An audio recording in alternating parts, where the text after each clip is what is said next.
पहले थोड़ा सा परिचय हम लोग कर लें, है ना। मेरे बाएं में जो है ये रंगमंच के संरक्षक हैं और शुरू से ही गंगाधर जी का आपको पता है कि विभिन्न संस्थाओं में उनकी अग्रणी भूमिका रहती है। विशेषकर रंगमंच के शुरुआती दौर से ही उन्होंने इसको खींचने का काम किया है और आज रंगमंच 23 वर्षों में पहुंची है और लगातार भाषा और संस्कृति के लिए काम कर रही है। यहाँ हमारे सह सचिव जगदीश जी हैं, जिनका एक बड़ा रोल रहता है हर प्रकार के कार्यक्रम के आयोजन में। जिनकी एक कहूँगा कमिटेड करके वो उस संस्था में अपना महत्वपूर्ण योगदान दे रहे हैं। बगल में हमारे मेरे दाईं ओर श्री महेंद्र जी डागा हैं, वो तेरापन भवन के अध्यक्ष भी हैं और उनका हमेशा ही बहुत सहयोग मिलता है। हर कोई भी कार्यक्रम का आयोजन करना हो तो हम जब भी बोलते हैं स्थान के लिए, वो बस एक फोन पे सारी व्यवस्था कर देते हैं। सारी मतलब हर तरह से सहयोग करना सांस्कृतिक जगत को, ये इनकी बड़ी खासियत है। और मेघराज जी तो मेरे बड़े भाई हैं और हमेशा ही हर चीज में मतलब शुरुआती दौर से लेकर आज तक इनकी एक बड़ी महत्वपूर्ण भूमिका इस मंच को बढ़ाने में है। बोलते कम है लेकिन सांस्कृतिक जगत का महत्व समझते हैं, भाषा का महत्व समझते हैं, तो अपनी भागीदारी उस हिसाब से वो सुनिश्चित करते हैं और उसका आगे बढ़ाने का काम करते हैं।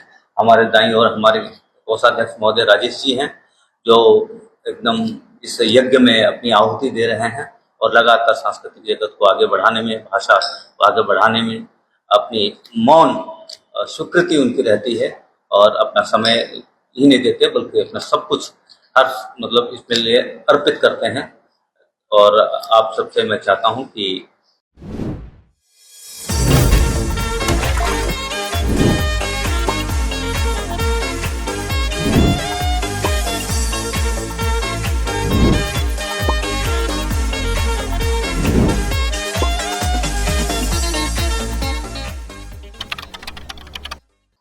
रंगमंच के बारे में आप सब जानते हैं कि 23 वर्षों से लगातार उत्तर बंगाल में रंगमंच भाषा और सांस्कृतिक जगत को आगे बढ़ाने में अपनी एक महत्वपूर्ण भूमिका अदा कर रही है।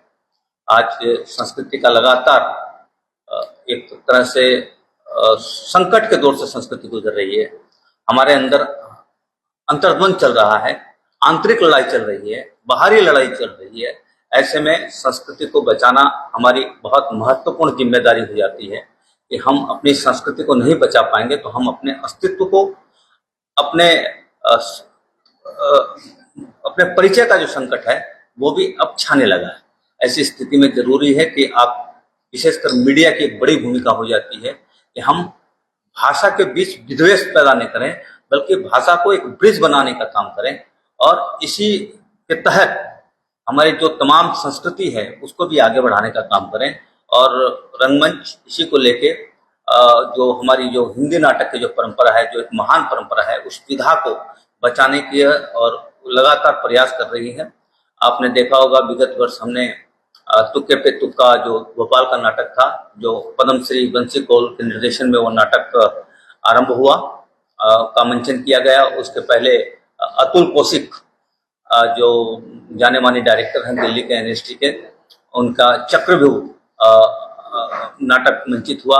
उसके पहले सदगति का मंचन हुआ जो लोकल दमामा के थी, अश्वत्थामा का मंचन हुआ। उसके पहले उमा झुनझुनवाला का पतझड़ नाटक मंचन हुआ। इस तरह लगातार एक क्रम चलता है ताकि हम इस पर उत्तर बंगाल के परिप्रेक्ष्य में हिंदी नाटकों को बचा सकें और हिंदी नाटक के लिए एक प्लेटफॉर्म तैयार कर सकें, क्योंकि नाटक हमारी जो सबसे बड़ी विधा है, इसको हम किस तरह बचाएं इसके लिए कवायद चल रही है। और मुझे लगता है कि ये जो आधे अधूरे है मोहन राकेश का नाटक है, उनकी शताब्दी वर्ष चल रहा है, अभी 100 वर्ष पूरे हो चुके हैं। इसी उपलक्ष्य पर यह नाटक आधे अधूरे आयोजित किया जा रहा है। 1960 से और 2025 तक मैं समझता हूँ पूरे देश में तकरीबन 10,000 बार इस नाटक का मंचन हो चुका है, विभिन्न निर्देशकों के माध्यम से, विभिन्न प्लेटफॉर्म के माध्यम से। इनका नाटक आधे अधूरे आज भी प्रासंगिक है। यह मिडिल क्लास के जो जीवन है उस पर एक कहानी है और उसको आज भी उसी ढंग से रेखांकित करती है और उनके अंदर में एक जज्बा बनाए रखती है। उस कहानी का आज 3 अगस्त को दिनबंधु मंच पे 5:30 बजे कोलकाता की सुप्रसिद्ध नाट्य मंडली है रंगकर्मी, जो उषा गांगुली का आपने नाम सुना होगा, वो भी पद्मश्री रही हैं। उनके बहुत सारे नाटक देश भर में विख्यात हैं। उन्हीं की रंगकर्मी के द्वारा यह नाटक 3 अगस्त 2025 शाम 5:30 बजे दीनबंधु मंच में आयोजित किया जाएगा। मेरे बगल में एकदम अभी आए हैं तुरंत हमारे जो कार्यक्रम के संयोजक हैं श्री गौरीशंकर मित्तुका जी, जो हमेशा सांस्कृतिक मूल्यों के प्रति सचेत रहते हैं। तो और कुछ आप लोगों को कुछ सवाल करना हो, मेरे बड़े भाई जी गंगाधर जी यहाँ उपस्थित हैं। सह सचिव जगदीश जी कुछ बोलना चाहेंगे? मैं रंगमंच का सह सचिव जगदीश अग्रवाल। हमारा ये रंगमंच 23 सालों से उत्तर बंगाल के में हिंदी भाषा के प्रचार के लिए कार्य करते रहते हैं। जैसे अभी हम लोगों ने ये 3 अगस्त को दीनबंधु मंच में ये हिंदी नाटक आधे अधूरे इसका लोकार्पण मतलब वहाँ कर रहे हैं। इसमें हिंदी का विकास के लिए ये नाटक बहुत ही ज्यादा अच्छा नाटक है। इसमें आप लोग आएंगे और देखेंगे तो बहुत ही अच्छा लगेगा। और हिंदी के विकास के लिए जैसे हम लोग होली के ऊपर एक कवि सम्मेलन भी करते हैं, हर साल ये हमारा कवि सम्मेलन होता है। और हम रंगमंच की तरफ से हिंदी के विकास में हर साल भर कुछ न कुछ प्रयास करते रहते हैं। ये भी हम हमारा इसी के अंदर एक प्रयास है। जो आप लोग आए और देखें इस नाटक को तो बहुत ही आनंद आएगा और बहुत ही अच्छा लगेगा। कलकत्ता से सारे कलाकार आ रहे हैं और ये रंगमंच की तरफ से बहुत अच्छा और बड़ा नाटक है। इस नाटक में आप आइए, इसका आनंद लीजिए और हिंदी नाटक का आनंद उठाइए। धन्यवाद। महेंद्र जी। बेटा, खाने का स्वाद सिर्फ मसालों से नहीं आता, प्यार से आता है।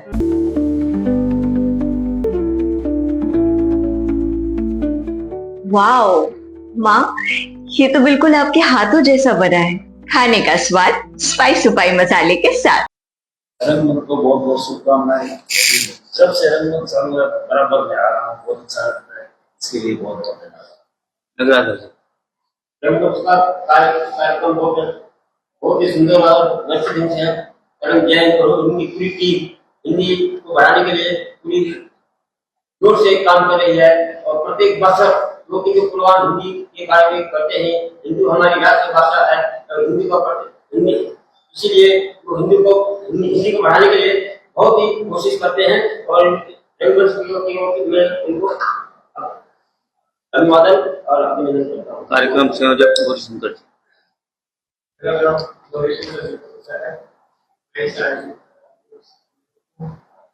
जैसा कि हिंदी भाषी क्षेत्र में हिंदी के प्रति लोगों को जागरूक करना नाटक, साहित्य और कवि सम्मेलन और तरह तरह की जो कथाएं हमारे लोकगीत, लोक नृत्य, इन सब आयोजन को हम यहाँ आयोजित करके हिंदी भाषी क्षेत्र में उनका प्रचार प्रसार कर रहे हैं।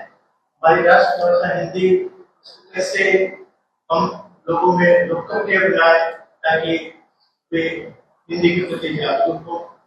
आज नाटक जो है धीरे धीरे अपनी अहमियत होते जा रहा है। इसको फिर से जागरूक करने के लिए मंच हर हमेशा तैयार रहता है। पिछले साल भी एक नाटक का आयोजन किया गया था और उसी कड़ी में इस बार भी इस नाटक का आयोजन आधे अधूरे जो मोहन राकेश की एक कृति है उस पर आधारित है। आज सभी जानते हैं कि ये मोहन राकेश का 17वीं वर्ष की है और उसके उपलक्ष्य में ये हमारा कर्तव्य बन जाता है कि इसकी कृति को लोगों के समझ करें।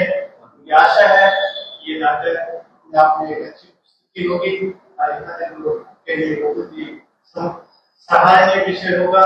इसी प्रकार का और चाहेंगे कि ज्यादा से ज्यादा बच्चे की पार्टिसिपेट करें और जो हम ये कार्यक्रम कर रहे हैं तो उत्साहित करने के लिए हर हमेशा आगे रहें। इसी शुभकामनाओं के साथ मैं आप लोगों को अभिवादन करता हूँ। एक मिनट क्लियर राकेश जी, हमारे देश आप लोग आए दीनबंधु मंच में 3 अगस्त को 2025 सब आए मिलके। सर, मेरा एक सवाल है कि जिस तरीके से 23 सालों से आप लोग इतने अथक परिश्रम से लगातार रंगमंच के बैनर पे पूरा कार्यक्रम करते हैं, तो सर हर साल क्या इसके साथ लोग कितने आज तक कितने लोग जुड़े हुए हैं? बहुत सारे लोग जुड़े हैं, जुड़ते ही जा रहे हैं और इसीलिए नाटक का प्रयोग भी सब पहले जो नाटक की विधा खत्म हो गई थी, विशेषकर मैं कहूँगा उत्तर बंगाल को, सिलीगुड़ी को केंद्र करके अब यह परंपरा पुनः चालू हो रही है। लोगों को जो नई पीढ़ी है वो भी राजपूत में रुचि ले रही है, ये बड़ी बात है। मेरे पास कई फोन आते हैं नई पीढ़ी के कि हम भी एक नाटक ग्रुप में जुड़ना चाहते हैं। तो मेरा ये भी प्रयास है कि हम एक अपना नाटक ग्रुप जो हमारा पहले था, हम लोग करते थे, बहुत सारे नाटकों को हमने किया है। मैंने खुद ने भी एक नाटक लिखा है, हड़ताल, जो बहुत फेमस हुआ था, और NST के वर्षों से जो दिल्ली चलो, हम लोगों ने कई जगह नाटक किया है, जिसमें दिल्ली का श्री राम सेंटर जो भारत सरकार ने इसको स्पॉन्सर किया था, धूपगुड़ी, कोलकाता का रविंद्र सदन, काफी विख्यात नाटक हुआ था। शादी या फंक्शन में हो या डे संजोना, डॉक्यूमेंट्री हो या विज्ञापन बनवाना, सारांश में फोटोग्राफी या सिनेमाटोग्राफी हो करवाना तो सम्मानित डिजिविजन में ही आना। कॉन्टैक्ट 9434023813। तो इस तरह नए बच्चे भी आ रहे हैं, ये अच्छी बात है। और मैं समझता हूँ कि इसके लिए हमें खुद को तैयार करना पड़ेगा, तो नई पीढ़ी भी साथ में आए। करण जी, एक सवाल आता है कि अगर बात करें, अगर नाटक की, हिंदी नाटक की बात करें तो इसको 3 युग में व्याख्या होता है, भारतेंदु हरिश्चंद्र की, उसके बाद प्रसाद जी की, और उसके बाद अगर इस मॉडर्न जमाने में बोले तो राकेश कुमार के युग से भी माना जाता है। और जहां तक रही बात जो मंचन हो रहा है आधे अधूरे का, तो अगर कहें 1969 14 फरवरी को शुरू हुआ था, पहली बार मुंशी ने उसको डायरेक्ट किया था। उस संदर्भ में तो आमतौर पे देखा जा रहा है कि मध्यम वर्ग की विविधा को लेके, दुविधा को लेके इस तरह का नाटक था। लेकिन आज के अगर इस युग में कहें जो 70 के दशक का शुरू हुआ और आज हम लोग तीसरे दशक में हैं, तो ये नाटक कहाँ तक यथार्थ को अभी भी इस डिजिटल युग में कर रहा है? देखिए, ये मैं कहूँगा कि ये जो नाटक है कालजयी है। जब तक जीवन रहेगा, मध्यम श्रेणी रहेगी, और मध्यम श्रेणी की जो कहानी है उसको जीवंतता के साथ एक प्रस्तुत करता है। ये कल भी प्रासंगिक था, आज भी है, और मुझे लगता है भविष्य में भी रहेगा। ये जद्दोजहद चलेगा, ये संघर्ष चलेगा। उस संघर्ष के बीच आदमी विकास की यात्रा तय करता है, और यही जो बातें हैं, ये जो पहलू है, ये नाटक उजागर करता है, जो दर्शकों को बहुत पसंद आता है। मेरे बहुत सारे पोस्ट आपने देखे होंगे कलकत्ता में जो मंचन हुआ, किस तरह जो दर्शक है रो रो कर उसके अभिव्यक्ति कर रहे हैं, कितना सफल। आज के जो बहुत सारे OTT वगैरह ऐसे बहुत सारे प्लेटफॉर्म आ गए, इसके बावजूद लोग नाटक पसंद करते हैं। इसके मतलब नाटक की अपनी विधा है और उसके अंदर जीवंतता है। एक सवाल आता है गंगा रेड्डी से बुजुर्ग, और इस तरह के आपने नाटक को भी देखा है और सब युग को भी देखा, लेकिन अगर सिलिब्रिटी अगर बात करें इस डिजिटल युग में लोग बैठना नहीं चाहते 2 घंटे, तो क्या संदेश देंगे? देखिए, पहले से बहुत ज्यादा परिवर्तन हुआ है, युवा वर्ग भी बहुत आकर्षित हुआ है, बहुत इंटरेस्ट लगा है, और रंगमंच का ये सिर्फ प्रयास रहता है कि हिंदी भाषा संस्कृति एवं नाटक के विकास के प्रचार के लिए जो है अधिक से अधिक कार्य किया जाए, और बहुत ही उत्साहित हैं। और हम लोग का पूरा प्रयास है कि युवा को आगे बढ़ाना, उनको आगे लाना बहुत जरूरी है, क्योंकि हम लोग अपनी सनातन संस्कृति को भूलते जा रहे हैं। इसमें अगर युवा वर्ग आगे नहीं आएगा तो हमारी संस्कृति नहीं बचेगी। तो हमारा पूरा ये प्रयास है युवाओं को भी आगे लाएं और वो भी खुद ही बढ़ सके। एक आखिरी सवाल आपसे, टिकट का जद्दोजहद शुरू हो गया, टिकट बहुत कम है, टिकट बहुत कम है, टिकट का बहुत जद्दोजहद हुआ, काफी डिमांड है, दर्शकों में उत्साह है, और उत्साह के नाते हमें व्यवस्था करने की कोई दिक्कत नहीं है। जो लोग आएंगे कोई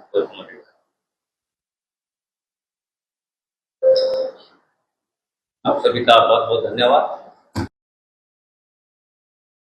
अब 10वीं और 12वीं के बाद करियर चुनना होगा आसान। Paramedical, aviation, fashion design, graphic designing, hotel management, event management, interior design, beautician और भी बहुत कुछ। आज ही जुड़िए SK live career guidance initiative के साथ। संपर्क करें अभी 8768384858।